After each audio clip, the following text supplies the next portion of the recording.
السلام عليكم ورحمة الله وبركاته.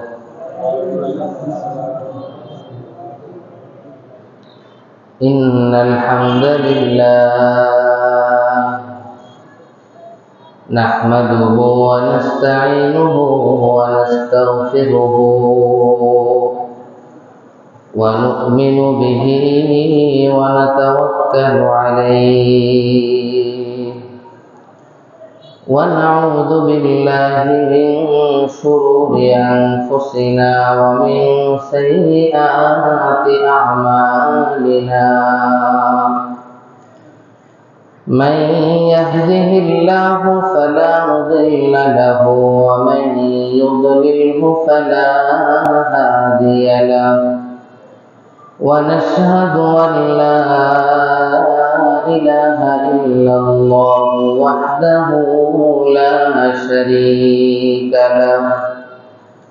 ونشهد أن سيدنا ومولانا محمدا عبده ورسوله الذي أرسله بالحق بشيرا ونذيرا وداعيا إلى الله بإذنه وسراجا منيرا.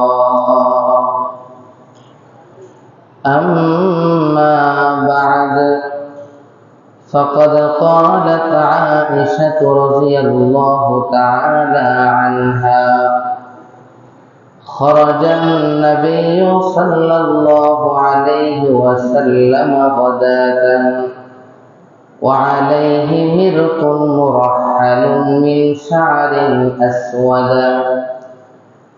فأدخل الحسن بن علي رضي الله تعالى عنه فأدخله، ثم جاء الحسين فأدخل معه، ثم جاءت فاطمة فأدخلها، ثم جاء علي رضي الله تعالى عنه فأدخله.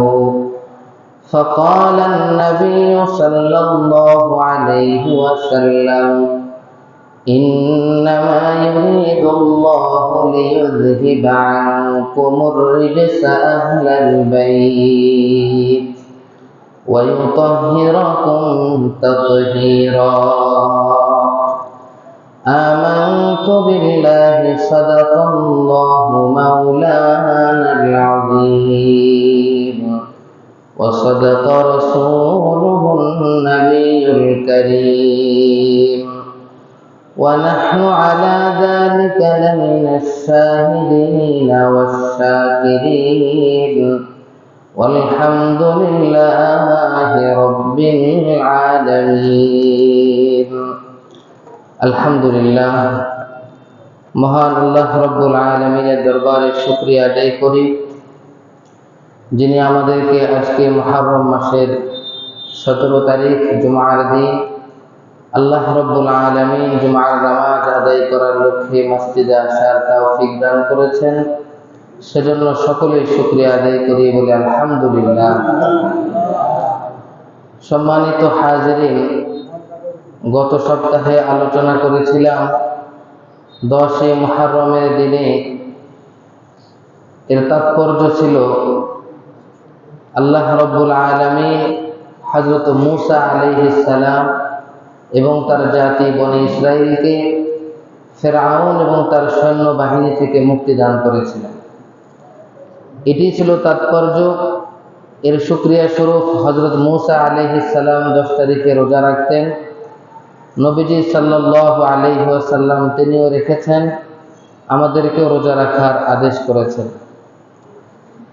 এছাড়াও 10 মুহররমের দিনে কারবালার প্রান্তরে হযরত হুসাইন রাদিয়াল্লাহু তাআলা আনহুকে তারা নিজেরাই 150-200 চিঠি প্রদানের মাধ্যমে হযরত হুসাইনকে ডেকে এনে তারা তার সঙ্গে প্রতারণা করে হুসাইন রাদিয়াল্লাহু তাআলা আনহুকে কারবালার ময়দানে শহীদ করে দেন। এই ঘটনাটি গত সপ্তাহে সুন্দরভাবে শেষ হয়নি, তারপরেও সে ঘটনা আজকে আলোচনা করব না।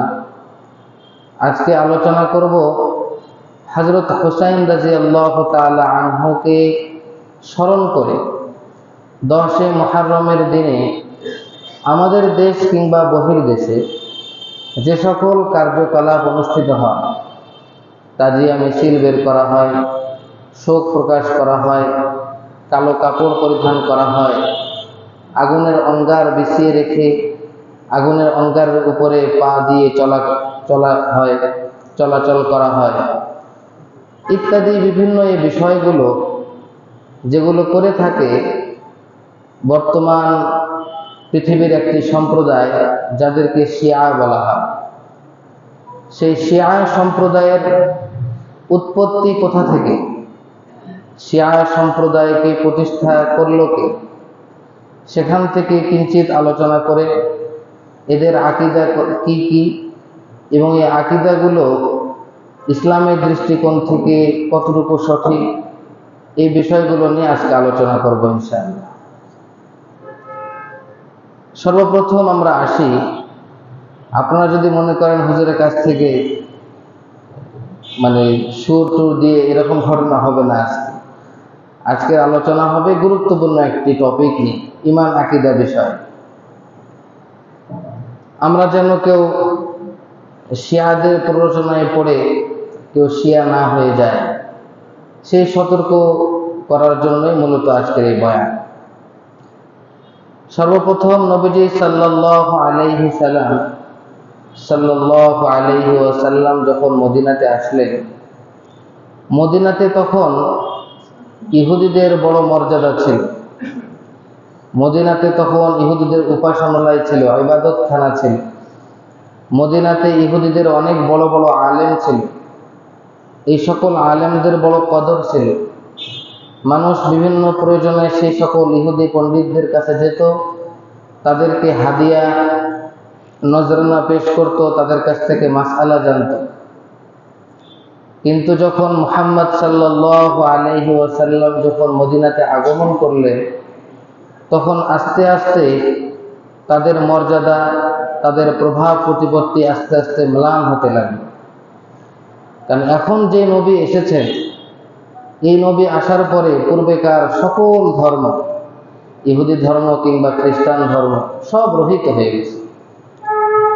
নবীজি সাল্লাল্লাহু আলাইহি ওয়াসাল্লামের আগমনের পরে যখন মদিনাতে ইহুদিদের মর্যাদা ম্লান হয়ে গেল, তখন তাদের ভিতরে নবীজি সাল্লাল্লাহু আলাইহি ওয়াসাল্লামের প্রতি বিদ্বেষ পোষণ করা শুরু হয়ে গেল।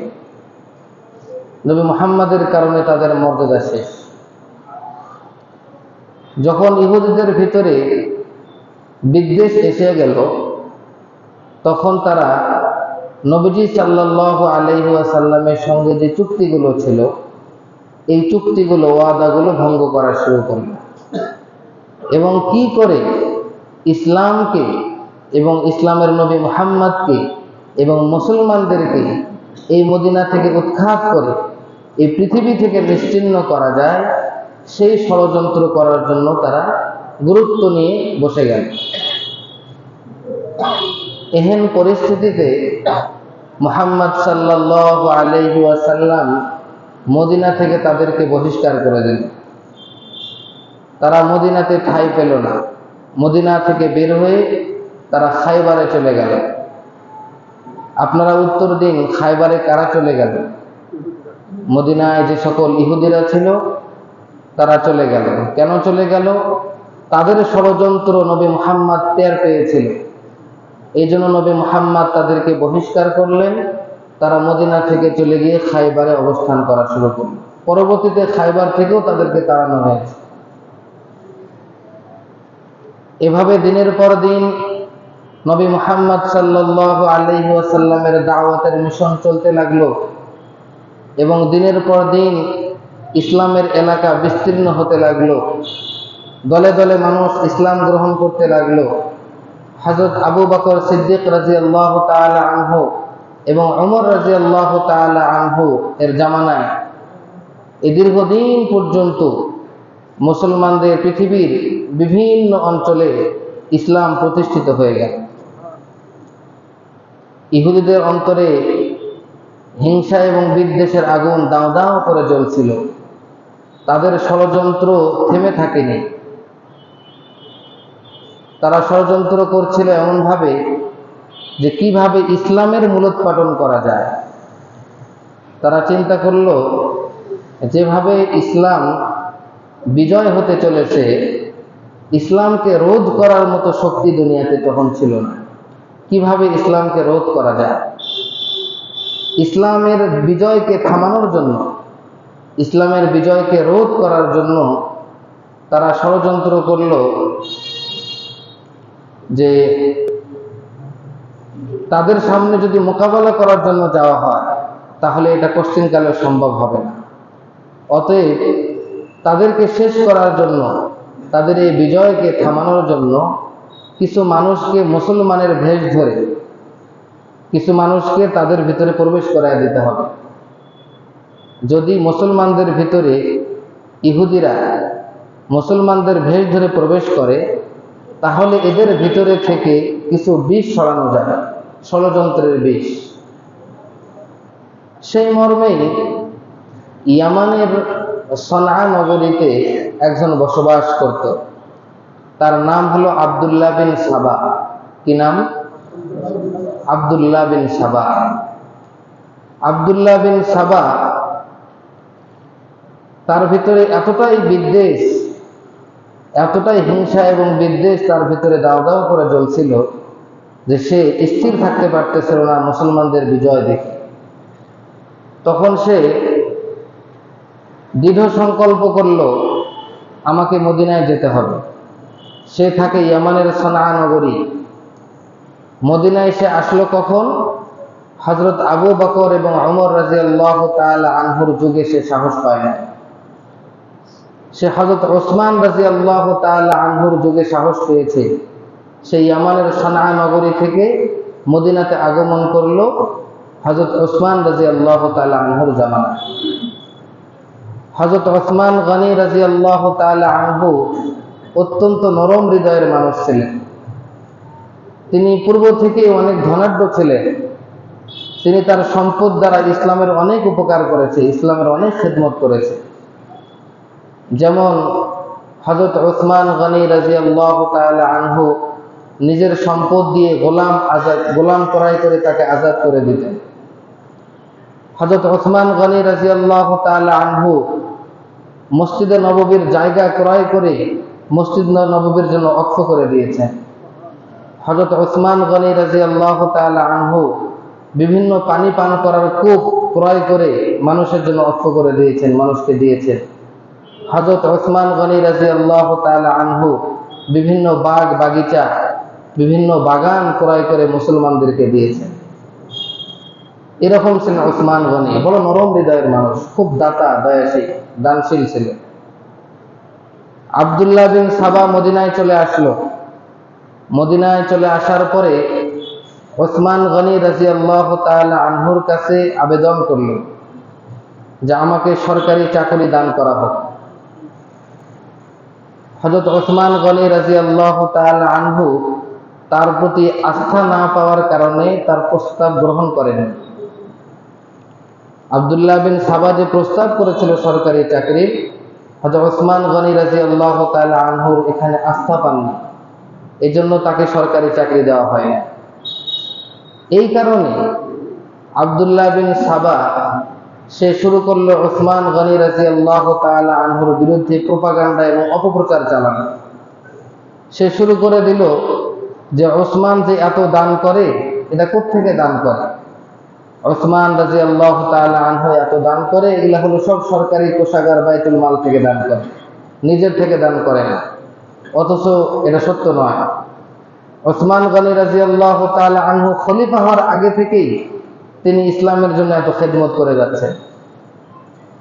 সে হযরত ওসমান গনি রাদিয়াল্লাহু তাআলা আনহুর বিরুদ্ধে এক নম্বর প্রোপাগান্ডা এটা ছড়ায় যে সে মানুষকে এত যে দান করে এগুলো সব বাইতুল মাল থেকে। দুই নাম্বার প্রোপাগান্ডা ছড়ায় যে নবীজি সাল্লাল্লাহু আলাইহি ওয়াসাল্লাম দুনিয়া থেকে বিদায় হওয়ার পর খেলাফতের হকদার একমাত্র বনু হাশিম, হাশিমি গোত্র, কিন্তু বর্তমান যিনি শাসন ক্ষমতায় আছে তিনি তো বনু উমাইয়া গোত্রের।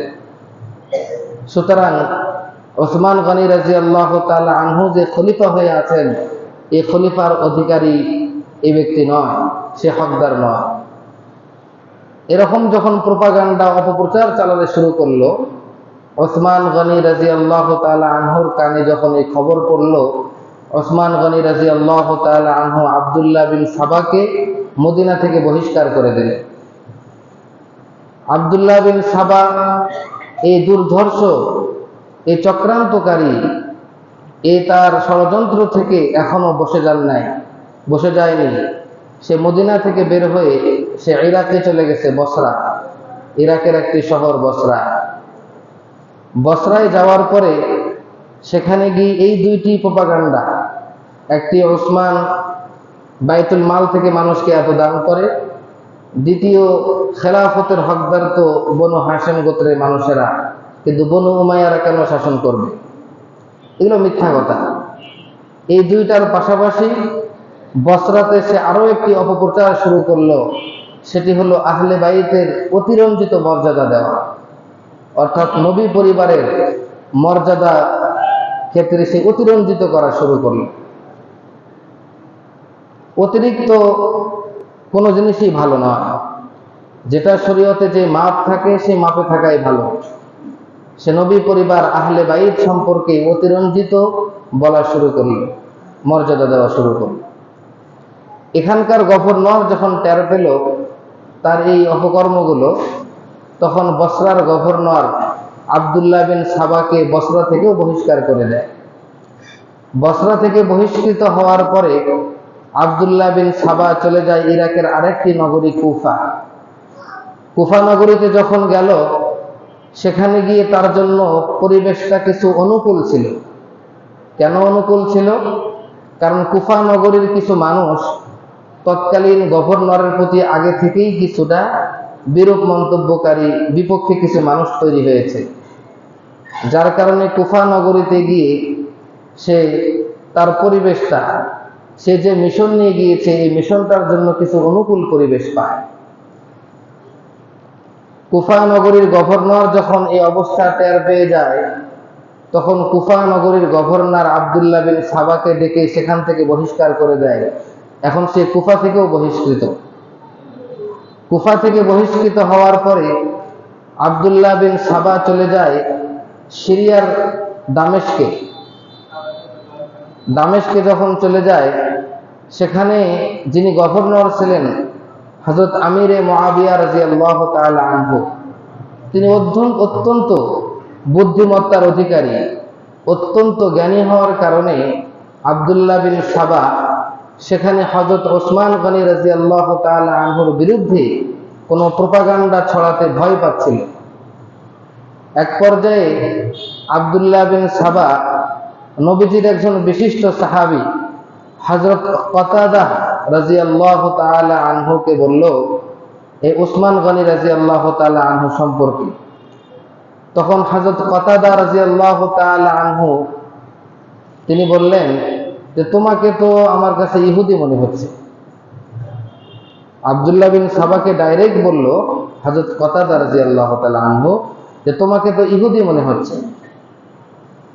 এর কাছে যখন পারল না এই সাহাবীর কাছে, তখন কিছুদিন পরে এই আব্দুল্লাহ বিন সাবা নবীজির আরেকজন সাহাবীর কাছে গিয়ে কিছু আলোচনা করলো। তার নাম হলো হযরত উবাদাহ বিন সামিত রাদিয়াল্লাহু তাআলা আনহু। হযরত উবাদাহ বিন সামিত রাদিয়াল্লাহু তাআলা আনহুকে যখন তার এই প্রোপাগান্ডাগুলো, অপপ্রচারগুলো যখন তার কাছে বলল, তখন হযরত উবাদাহ বিন সামিত রাদিয়াল্লাহু তাআলা আনহু তিনি বললেন তোমাকে তো ইসলামের দুশমন মনে হচ্ছে। সাথে সাথেই আব্দুল্লাহ বিন সাবাকে গ্রেফতার করে আমিরে মুআবিয়া রাদিয়াল্লাহু তাআলা আনহুর দরবারে নিয়ে গেছে। আমিরে মুআবিয়া রাদিয়াল্লাহু তাআলা আনহু তাকে সাথে সাথেই এই দামেস্ক থেকে, সিরিয়া থেকে বহিষ্কার করে দেয়। দামেস্ক থেকে বহিষ্কৃত হওয়ার পরে আব্দুল্লাহ বিন সাবা এই শয়তান এখনো পর্যন্ত তার ষড়যন্ত্র থেকে থেমে যায় নাই, বরং সে চলে গেল ভিন্ন একটি দেশ মিশরে। মিশরে যখন চলে যায়, মিশরে চলে যাওয়ার পরে দেখলো মিশরের জমি বড় উর্বর, এখানে সব সরল সাদা মুসলমান, এখানে অত গুরুত্বপূর্ণ ইসলামের গুরুত্বপূর্ণ বিষয়গুলো জানার মতো মানুষ খুব কম। এই জন্য সেখানে গিয়ে তার যতগুলো অপপ্রচার, যতগুলো প্রোপাগান্ডা সে বলা শুরু করল। বলতে বলতে সেখানে তার অনেকগুলো মানুষ তৈরি করে ফেললো, অনুসারী তৈরি করে ফেলল, সরল মনা মানুষ বিশ্বাসও করে ফেলছে। আর মিশরের মানুষ, কিছু মানুষ যখন তার তৈরি হয়েছে, তখন সেখান থেকে সে বসরায় এবং কুফায় বিভিন্ন নগরীতে সে চিঠির আদান প্রদান শুরু করেছে। বসরায় যেহেতু কিছু লোক অনুসারী হয়েছে, কুফাতে কয়েকটি লোক অনুসারী হয়েছে, বিভিন্ন নগরীতে চিঠি পাঠানো শুরু করেছে যে আমি যে কথাগুলো তোমাদেরকে বলতেছি এগুলো মানুষের সামনে বেশি বেশি প্রচার করো, বেশি বেশি প্রচার করো। মিশরে থাকার পরে সে কি কি প্রচার করা শুরু করলো? এক নাম্বার, মিশরে যিনি আব্দুল্লাহ বিন সাবা যে জিনিসগুলো প্রচার করা শুরু করলো, তার মধ্যে এক নাম্বার হলো, আমরা যে কালিমাটা পাঠ করি এই কালিমাটাই প্রকৃত কালিমা নয়, বরং এর মধ্যে আরো কিছু বাড়ানো হচ্ছে। সে কালিমাটা কি? কালিমা হলো লা ইলাহা ইল্লাল্লাহু মুহাম্মাদুর রাসূলুল্লাহ আলিয়ুন ওয়ালিয়ুল্লাহ ওয়াসিয়্যু রাসূলিল্লাহ খলিফাতুহু বিলা ফাসলি। অর্থাৎ আমরা দুইটি বাক্য বলি, আল্লাহ ছাড়া কোনো মাবুদ নাই, মুহাম্মদ সাল্লাল্লাহু আলাইহি ওয়াসাল্লাম আল্লাহর রাসূল। আমাদের কালিমার মধ্যে দুইটি বাক্য, কিন্তু আব্দুল্লাহ বিন সাবা যে কালিমাটি মানুষকে শিক্ষা দান করছে এই কালিমার মধ্যে আরো তিনটি বাক্য বেশি। সে তিনটি বাক্য কি? এক নম্বর হলো আলিয়ুন ওয়ালিয়ুল্লাহ, আলী হলো আল্লাহর ওলি। চার নম্বর কি? ওয়াসিয়্যু রাসূলিল্লাহ, আলী হলো আল্লাহর রসুলের ওসি, যার জন্য ওসিয়ত করা হয়। মানে তিনি বলতে, আব্দুল্লাহ বিন সাবা বলতে চায় যে আলীকে আল্লাহ রসুল ওসিয়ত করে গেছে যে নবীর পরে যেন সে খলিফা হয়। এগুলো তো সত্য না। পঞ্চম নাম্বার যে বাক্যটি কালিমার মধ্যে সংযোজন করে সেটি হলো খলিফাতুহু বিলা ফাসলি, যে আলী হলো মুহাম্মদ সাল্লাল্লাহু আলাইহি ওয়াসাল্লামের পরে খলিফা হবেন কোন রকমের পার্থক্য ছাড়া, মাঝখানে কোনো মানুষ খলিফা হতে পারবে না। এই হলো পাঁচটি বাক্য সম্বলিত কালিমা। আমাদের বিশ্লেষণ কি? আমরা যারা ওলামায়ে কেরাম তাদের বিশ্লেষণ হলো, বর্তমান উম্মতে মুহাম্মাদি যে কালিমা পাঠ করে এই কালিমা থেকে সামান্য পরিমাণ হেরফের হলে সেটা মুসলমানদের কালিমা হতে পারে না। সেই কালিমা যদি কেউ পাঠ করে, এই কালিমা পাঠ করলে সে মুসলমান হবে। যেমন ধরুন, লা ইলাহা ইল্লাল্লাহু ঈসা রূহুল্লাহ, লা ইলাহা ইল্লাল্লাহ, আল্লাহ ছাড়া কোনো মাবুদ নাই, ঈসা আল্লাহর রূহ। কথা সত্য, কালিমাও সঠিক, কিন্তু এখন যদি কেউ বলে সে খ্রিস্টান হতে পারে কিন্তু মুসলমান হতে পারে না। লা ইলাহা ইল্লাল্লাহু মূসা কালিমুল্লাহ, আল্লাহ ছাড়া কোনো মাবুদ নাই, মূসা হলো আল্লাহ তাআলার সঙ্গে কথা বলনেওয়ালা।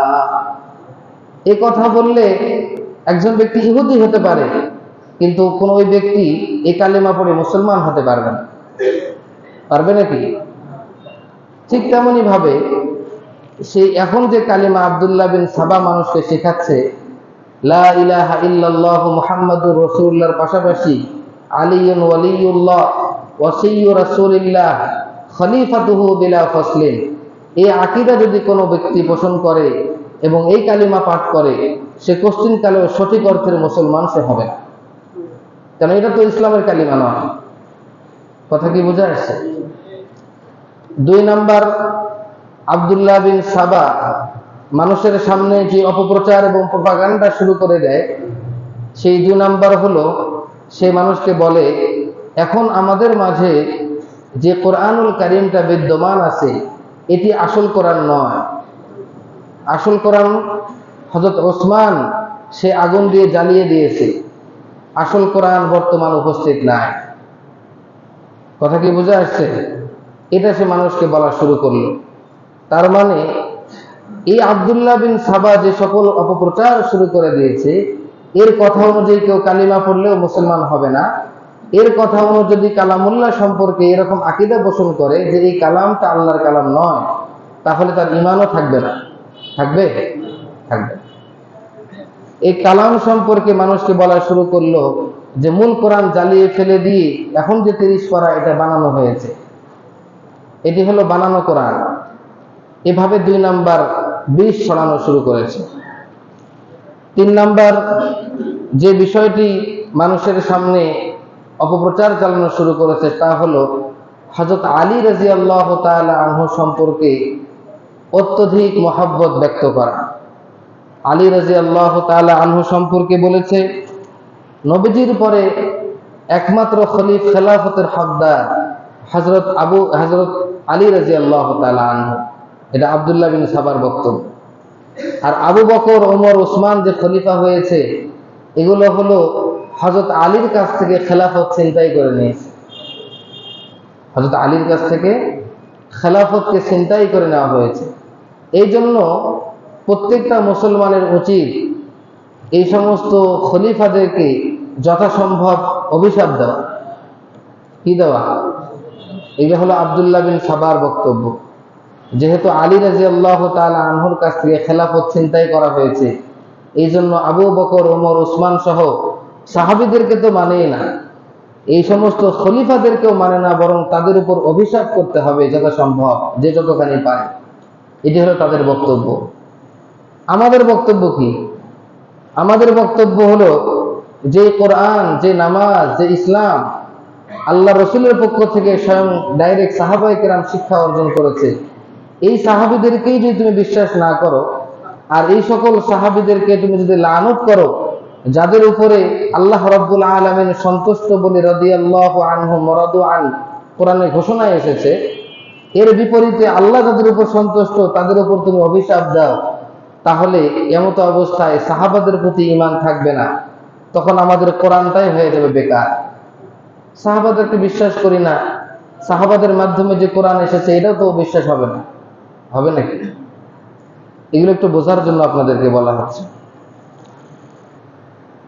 এরপরে সে আলী রাদিয়াল্লাহু তাআলা আনহু সম্পর্কে আরো বলা শুরু করলো যে প্রত্যেকটা নবীর একজন করে ওসি থাকে। যেমন মূসা আলাইহিস সালামের ওসি ছিল ইউশা বিন নুন, ঠিক তেমনি ভাবে আমাদের নবীর ওসি হলো আলী রাদিয়াল্লাহু তাআলা আনহু। অথচ এরকম কোনো কথা নবীজি সাল্লাল্লাহু আলাইহি ওয়াসাল্লাম বলে যাননি।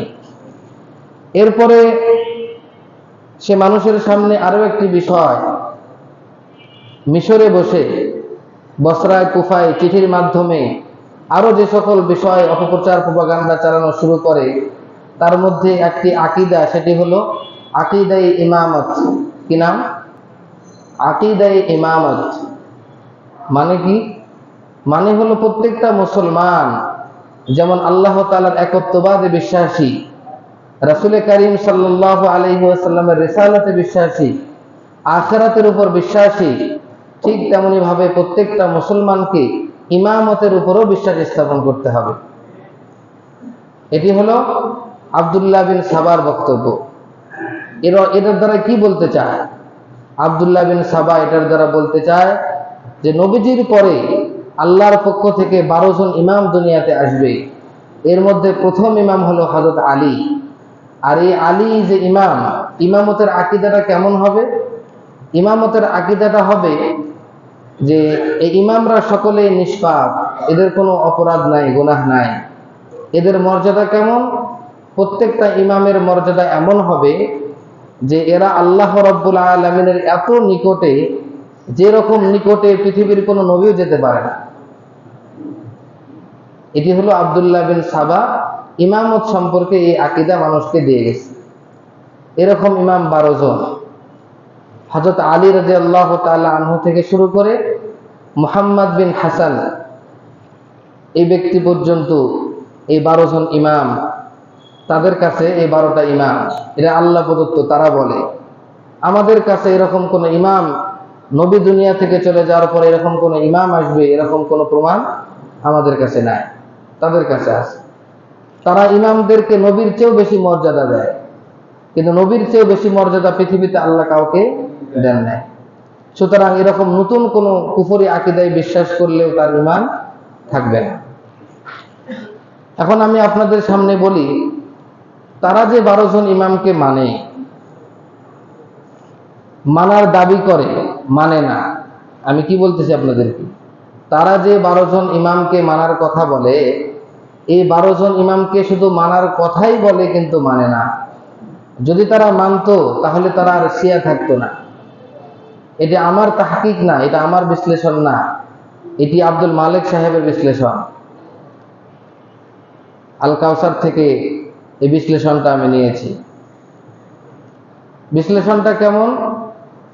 শিয়ারা 12 ইমাম মানে, এর মধ্য থেকে প্রথম 3 জন, 1 নম্বর আলী রাদিয়াল্লাহু তাআলা আনহু, 2 নম্বর তার বড় পুত্র হাসান রাদিয়াল্লাহু তাআলা আনহু, 3 নম্বর ইমাম তার ছোট পুত্র হযরত হুসাইন রাদিয়াল্লাহু তাআলা আনহু। এই 3 জন তাদের প্রথম 3 ইমাম। এই প্রথম 3 জন সম্পর্কে আমাদের বিশ্লেষণ হলো, এই 3 জনের মধ্যে প্রথম জন, তিনি তো দুনিয়াতে থাকতে জান্নাতের সুসংবাদ প্রাপ্ত সাহাবী। হযরত আলী রাদিয়াল্লাহু তাআলা আনহু জান্নাতের সুসংবাদ পেয়েছেন, সার্টিফিকেট পেয়েছেন। হাসান হোসাইন সম্পর্কেও নবীজি বলেছেন তারা জান্নাতের সর্দার, সুতরাং তারাও জান্নাতি বলে দুনিয়াতে সার্টিফিকেট পেয়েছেন। একে তো তারা আল্লাহ রসুলের সাহাবী, তাদের উপর আল্লাহর সন্তুষ্টি। দ্বিতীয়ত তারা জান্নাতের সুসংবাদ পেয়েছেন। এরকম হেদায়েত প্রাপ্ত, এরকম পবিত্র, এরকম উঁচু মানের 3 জন সাহাবী, তারা কোনোদিন কোনো বাতিল ফিরকার ইমাম হতে পারে না। 3 জন এরকম বুজুর্গ সাহাবী, এত বড়, যারা দুনিয়াতেই জান্নাতের সার্টিফিকেট পেয়েছেন, তারা দুনিয়ার কোনো বাতিল ফিরকার ইমাম হতে পারে না। এদেরকে আমাদের বলা দরকার এটাই, তোমরা যেহেতু 12 ইমাম মানো, তাহলে মানার মতো মানো। যেভাবে আলী মেনেছে, যেভাবে হাসান মেনেছে, যেভাবে হোসাইন মেনেছে ইসলামকে, এভাবে মানো। তাহলে তো তোমরা আর শিয়ার মতো দল হতে হয় না। কথা কি বুঝে আসছে? কিন্তু তারা এই 3 জনকে মানলেও হতো, কাউকে মানে না। এরপরের যে সকল ব্যক্তিরা আছে,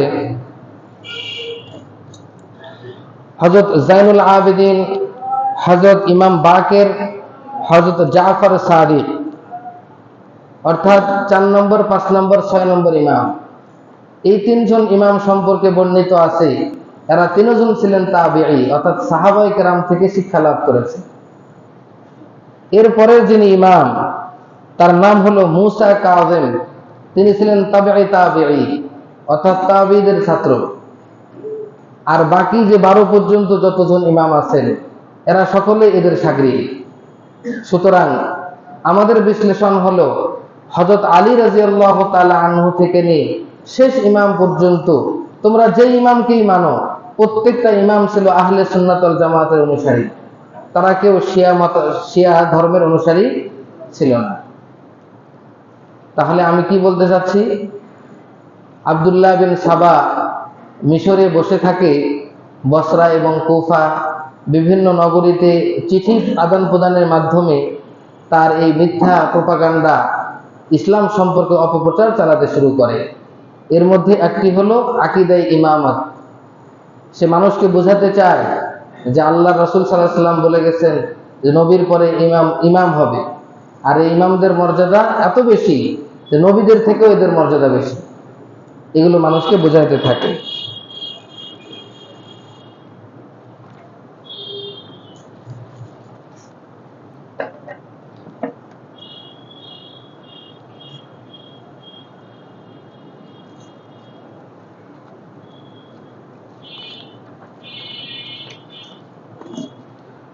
এখন আপনাদেরকে বলি, শিয়াদের যে আকীদাগুলো আছে, এই আকীদাগুলোর মধ্যে 1 নম্বর আকীদা কি জানলাম আমরা?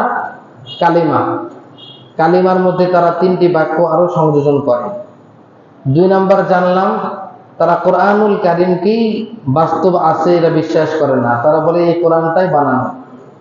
3 নম্বর আকীদা জানলাম, সাহাবায়ে কেরামকে তারা বিশ্বাস করে না, বরং খলিফাদেরকে, সাহাবীদেরকে অভিশাপ করা জরুরি মনে করে। 4 নম্বর আরেকটি বিষয়, সেটি হলো আম্মাজান আয়েশা রাদিয়াল্লাহু তাআলা আনহার চরিত্রে কালিমা লেপন করার চেষ্টা করে। আম্মাজান আয়েশা রাদিয়াল্লাহু তাআলা আনহা সম্পর্কে একটি খারাপ অপবাদ ছড়িয়ে গিয়েছিল। সে সময় আম্মাজান আয়েশা ভেঙে পড়েছিলেন, টেনশনে দুর্বল হয়ে মাটিতে পড়ে গিয়েছিলেন যে এত বড় অপবাদ সইব কি করে, নবীজির সামনে মুখ দেখাবো কি করে, আমি নবীর স্ত্রী, আমার চরিত্র নিয়ে যদি নবীজি কথা শুনতে পায়, নবীর সামনে মুখ দেখাবো কি করে। তার এই দুঃখ দুর্দশা দূর করার জন্য, তার পবিত্রতা ঘোষণা করতে গিয়ে আল্লাহ রাব্বুল আলামিন পবিত্র কোরআনের আয়াত নাজিল করে দিয়েছে যে আম্মাজান আয়েশা সম্পর্কে এটা তাদের বানানো অপবাদ, আম্মাজান আয়েশার কোনো অপরাধ নাই। এভাবে কোরআনুল কারীমের ঘোষণা আসার পরেও আব্দুল্লাহ বিন সাবা সে মানুষের কাছে অপপ্রচার চালায় যে আম্মাজান আয়েশা দোষী ছিলেন। সুতরাং এহেন পরিস্থিতিতে যদি আব্দুল্লাহ বিন সাবা এই কথা অনুযায়ী কোনো ব্যক্তি আকীদা পোষণ করে আম্মাজান আয়েশা দোষী ছিলেন, তাহলে কোরআনুল কারীমের এই আয়াতকে অস্বীকার করার কারণে এই মত যারা অবলম্বন করবে তারা সকলে কাফের হয়ে যাবে। তাহলে কাফের হওয়ার কয়টি কারণ? কালিমা বিশ্বাস করলেও কাফের, কোরআন না মানলেও কাফের, সাহাবীদেরকে অভিশাপ করলেও কাফের, আম্মাজান আয়েশাকে দোষী সাব্যস্ত করলেও কাফের, এবং 12 ইমামকে মানলেও কাফের। কারণ এই আকীদা তো ইসলামেই নাই। কথা কি বুঝে আসছে? আব্দুল্লাহ বিন সাবা সে এই সকল ষড়যন্ত্র মিশরে বসে, মদিনাতে পারে নাই, বসরায় পারে নাই, কুফায় পারে নাই, দামেস্কে পারে নাই, মিশরে বসে চক্রান্তগুলো চালাচ্ছিল চিঠি আদান প্রদানের মাধ্যমে। একটি মাকসাদ, একটি উদ্দেশ্য, সেটি হলো হযরত ওসমান রাদিয়াল্লাহু তাআলা আনহুকে সরিয়ে খেলাফতের মসনদে আলী রাদিয়াল্লাহু তাআলা আনহুকে বসানো। তাতে কি হবে? তাতে মানুষের কাছে এরকম দ্বিধা সংশয় শুরু হয়ে যাবে যে ওসমানের কি দোষ ছিল, তাহলে ওসমান এতগুলো দোষে দোষী ছিল, তাছাড়া আলীকে কেন খলিফা বানানো হলো? তখন হবে কি, মুসলমানদের মাঝে দ্বিধা সংশয় সৃষ্টি হবে। যখন মুসলমানদের মাঝে দ্বিধা সংশয় সৃষ্টি হবে, মুসলমানদের ঐক্য এবং একতা নষ্ট হয়ে যাবে। মুসলমানদের পারস্পরিক যে সৌহার্দ্যপূর্ণ সম্পর্ক এবং ভ্রাতৃত্ব ছিল, এই ভ্রাতৃত্ব, সৌহার্দ্যপূর্ণ সম্পর্ক, একতা সব বিনষ্ট হয়ে যাবে। যখন মুসলমান 2 দলে বিভক্ত হবে, তখন দিন দিন ইসলামের যেই পরিমাণ বিজয় হইতেছিল, দুর্বার গতিতে বিভিন্ন এলাকাতে ইসলাম যাচ্ছিল এবং সেখানকার মানুষ ইসলাম গ্রহণ করতেছিল, ইসলামের পরিধি বাড়তেছিল, এই বিজয় থেমে যাবে। সুতরাং ইহুদিদের চক্রান্ত ওখানে, ইসলামকে বেশি অগ্রসর হতে দেওয়া যাবে না। কথা কি বুঝে আসছে? সুতরাং শিয়া সম্প্রদায়ের উৎপত্তি হলো ইহুদির গোড়া থেকে। কিসের গোড়া থেকে? ইহুদির গোড়া থেকে। যে ইহুদি মুসলমানের ভেষ ধরে মদিনাতে প্রবেশ করেছে তার নাম কি? আব্দুল্লাহ বিন সাবা। আব্দুল্লাহ বিন সাবার ষড়যন্ত্রেই পুরা ইসলামটাকে নষ্ট করে দেয়। নতুন তার অনুসারে যতগুলো মানুষ তৈরি হয়, তারা সকলে নিজেকে দাবি করে শিয়ানে আলী। শিয়া মানে গোত্র, দল, শাখা, মানে আলী রাদিয়াল্লাহু তাআলা আনহুর দল।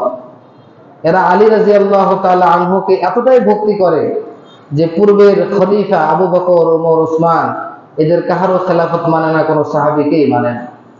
মানে কাকে? আলী রাদিয়াল্লাহু তাআলা আনহুকে মানে। কেন মানে? এরা হলো নবীর পরিবার। কি জন্য মানে? নবীর পরিবার। আপনাদেরকে গুরুত্বপূর্ণ আকীদা সম্পর্কে এখন আলোচনা করব। নবীর পরিবারকে আরবিতে বলা হয় আহলে বাইত। কি বলা হয়? আহলে বাইত। এরা বলে আমরা নবীর পরিবার আহলে বাইতকে ভালোবাসি, আহলে বাইতের মর্যাদা অনেক বেশি, এটা আমরাও জানি, আমরাও ভালোবাসি। কিন্তু আহলে বাইত কাকে বলে? তারা বলে শুধুমাত্র আলী, ফাতেমা, হাসান হোসাইন। আলী, ফাতেমা, হাসান হোসাইন, এটাই হলো নবীর আহলে বাইত পরিবার। এর বাইরে কোনো আহলে বাইত নাই। বস্তুত এই কথাটি সত্য নয়। আপনাদেরকে আমি বোঝানোর চেষ্টা করি। আহলে বাইত, আহল মানে পরিবার, আহল মানে কি? আর বাইত এটি হলো আরবি একটা শব্দ, বাতা ইয়াবিতু বাইতান থেকে এসেছে, মানে হলো যে মানুষটা রাত্রি যাপন করে। তাহলে আহলে বাইত মানে রাত্রি যাপন করার পরিবার। সুতরাং রাত্রি যাপন করে আপনার সাথে অবশ্যই আপনার স্ত্রী, নাকি অন্য কেউ? স্ত্রী না, কিন্তু শিয়ারা কখনোই নবীজির স্ত্রীগণকে কখনো আহলে বাইত হিসেবে মেনে নেয় না। অথচ নবীজির স্ত্রীরাও তারাও আহলে বাইত, তারা নবীজির পরিবারের সদস্য। পরিবারের সদস্য না, তারা কখনোই মানতে রাজি নয়। সামাজিক ভাবে যদি আপনাকে বলা হয় আপনার ঘরওয়ালা কেমন আছে, আহলে বাইত কেমন আছে, মানে ঘরওয়ালা কেমন আছে, আপনি অবশ্যই এটা আমরা কি বুঝি, আমাদের এলাকার ভাষায় বাড়িয়ালি কেমন আছে। তো বাড়িয়ালি মানে ঘরওয়ালা, মানে আমার স্ত্রীও সেখানে সামিল আছে না নাই? কিন্তু তারা মানতে রাজি নয়। পবিত্র কোরআনুল কারীমের আয়াত থেকেও যদি আমরা দেখতে চাই, পবিত্র কোরআনুল কারীমের আয়াত থেকেও এটা প্রতীয়মান হয় যে আল্লাহ রাব্বুল আলামিন স্পষ্ট বলেছেন, ইন্নামা ইউরিদুল্লাহু লিইয়ুযহিবা আনকুমুর রিজসা আহলাল বাইত ওয়া ইউতাহহিরাকুম তাতহীরা। এখানে পবিত্র কালামুল্লাহ শরীফে আহলে বাইত দ্বারা যা উদ্দেশ্য, সেটা হলো নবীজির স্ত্রীগণ থাকবেন, সন্তানগণ থাকবেন। এখন আপনাদের সামনে বলি যে আহলে বাইত শুধু আলী, হাসান, হোসেন, ফাতেমা এই চারজনের মধ্যে সীমাবদ্ধ নয়। আহলে বাইতের মধ্যে কারা আছেন? আহলে বাইতের মধ্যে যেমন হযরত আলী রাদিয়াল্লাহু তাআলা আনহু আছেন, তেমনি আছেন হযরত জাফর রাদিয়াল্লাহু তাআলা আনহু, তেমনি আছেন হযরত আকিল রাদিয়াল্লাহু তাআলা আনহু, হযরত আব্বাস রাদিয়াল্লাহু তাআলা আনহু, এবং এদের চারজনের যত পরিবারের সদস্য এরা সকলেই আহলে বাইত। হারিস বিন আব্দুল মুত্তালিব এবং তার যত সন্তানগণ তারাও আহলে বাইত। নবীজির যতগুলো স্ত্রী তারাও আহলে বাইত। নবীজির যতগুলো কন্যা, নবীজির যতগুলো ছেলে সন্তান তারা সকলে আহলে বাইত, নবীজির পরিবার সদস্য। সুতরাং শিয়ারা যে আহলে বাইতের সংজ্ঞা মানুষকে দেয়, এটাও পরিপূর্ণ নয়। যতগুলো আকীদা সাপ্লাই করে, এই আকীদাগুলো তামাম কুফরি আকীদা। পাশাপাশি আহলে বাইতকে মর্যাদা দেওয়ার লক্ষ্যে যে কথা বলে, এই আহলে বাইতের সংজ্ঞাটাও পরিপূর্ণ নয়। কথা কি ঠিক আছে? আচ্ছা, এখন আপনাদেরকে আসি আহলে বাইতের মর্যাদা নিয়ে কিছু আলোচনা। আহলে বাইতের মর্যাদা, যে হাদিসটি আমি আপনাদের সামনে তেলাওয়াত করেছি, সেই হাদিসটা হলো আহলে বাইতের পরিচয় সম্পর্কে।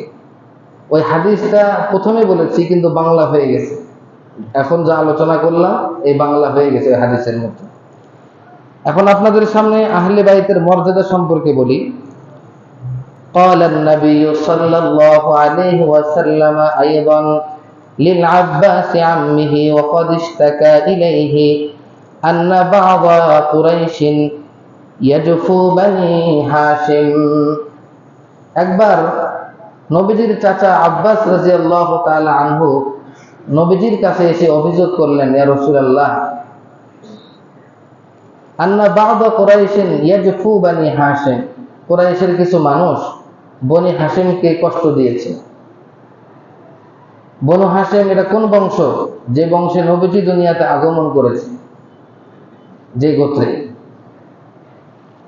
তো নবীজি সাল্লাল্লাহু আলাইহি ওয়াসাল্লাম তখন বললেন, ওয়াল্লাযী নাফসি বিয়াদিহি লা ইউমিনুনা হাত্তা ইউহিব্বুকুম লিল্লাহি ওয়া লিকারাবাতি। নবীজি সাল্লাল্লাহু আলাইহি ওয়াসাল্লাম বললেন, ওয়াল্লাযী নাফসি বিয়াদিহি, ওই সত্তার শপথ যে সত্তার হাতে আমি মুহাম্মাদের জান, অর্থাৎ আল্লাহর কসম করে বলি, লা ইউমিনুনা হাত্তা ইউহিব্বুকুম, তারা কোশ্চিনকালেও মুমিন হতে পারবে না যতক্ষণ পর্যন্ত না তোমাদেরকে মহব্বত করে। অর্থাৎ আহলে বাইতকে যতক্ষণ পর্যন্ত ভালো না বাসবে ততক্ষণ পর্যন্ত পরিপূর্ণ মুমিন হতে পারবে না। কষ্ট দেওয়া তো দূরে থাকলো, নবীর পরিবার পরিজনকে সম্মান তাজিম তো করতেই হবে। নবীর পরিবারের কোনো সদস্যের জন্য যাকাত খাওয়া জায়েজ নাই, তাদেরকে শুধু হাদিয়া দিতে হবে, সম্মান দিতে হবে। তাহলে নবীজি কি বললেন?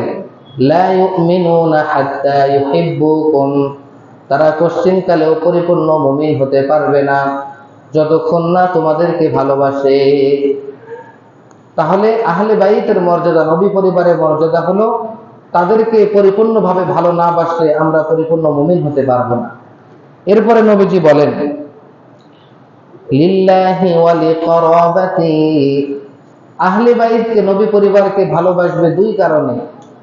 একটি কারণ হলো লিল্লাহি, একটি হলো নবী পরিবারের সদস্য, এরা হলো আল্লাহ ওয়ালা। নবী পরিবারের সদস্যের মধ্যে কেউ যদি ফাসেক থাকে, আমি যে কিতাব পড়েছি সেই কিতাব অনুযায়ী ওই ফাসেককে সম্মান করা যাবে না, যদিও নবীর পরিবারের সদস্য। তাহলে এক নম্বর সম্মান করতে হবে তারা আল্লাহ ওয়ালা। দুই নম্বর হলো ওয়ালি করাবাতি, নবীজির নিকট আত্মীয় হওয়ার কারণে। কথা কি বোঝা আসছে? এই দুই কারণে তাদেরকে সম্মান করতে হবে। এরপরে নবীজি বলেন, ইন্নাল্লাহা আসতাফা বানি ইসমাঈল, আল্লাহ রাব্বুল আলামিন আমি মুহাম্মদকে দুনিয়াতে পাঠানোর জন্য সারা পৃথিবীর মধ্যে একটি মাত্র বংশ বনি ইসমাঈলকে আল্লাহ তাআলা নির্বাচন করেছে।